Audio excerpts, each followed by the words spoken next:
हाम्रो नेपालमा एउटा दुःखको कुरा के छ भन्दाखेरि नेपालमा गर्ल्सहरूले फिटनेसप्रति धेरै ध्यानै दिँदैन के र परिवारले फ्यामिलीले पनि सपोर्ट गर्दैन हैन। अनि त्यहाँबाट त्यो त्यतातिर जान लाग्यो भने पनि एकदमै कस्तो नजरले हेर्छ क्या। त्यसले गर्दाखेरि एकदमै फिटनेसको जर्नी गर्ल्सहरूको एकदम नराम्रो छ। सो मलाई चाहिँ एकदमै दुःख लाग्छ। सो तर एउटा नारी, एउटा लेडी, एउटा गर्ल अगर फिटनेस जर्नीमा लाग्यो भने उसको लाइफ त बन्छ हैन। उसको आफू त हेल्दी हुन्छ, उसको फ्यामिली पनि एकदमै बेस्ट हुन्छ जस्तो लाग्छ कि मलाई चाहिँ। किनकि मदर हैन, पहिला गर्ल्स चाहिँ मदर भएपछि उसले परिवारलाई चलाउने भनेकै मदर हो नि त।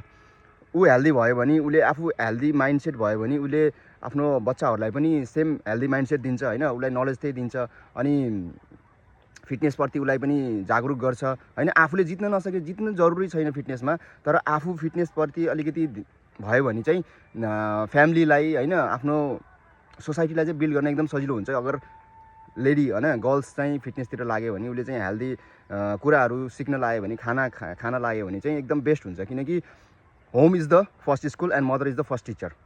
सो यो कुरा चाहिँ बुझ्नु होला एभ्री लेडिज, एभ्री गर्ल्स हैन, जसले पनि मलाई सुन्नुभएको छ। सो प्लिज यसलाई चाहिँ इग्नोर नगर्नु होला, यसलाई चाहिँ बुझ्ने कोसिस गर्नु होला।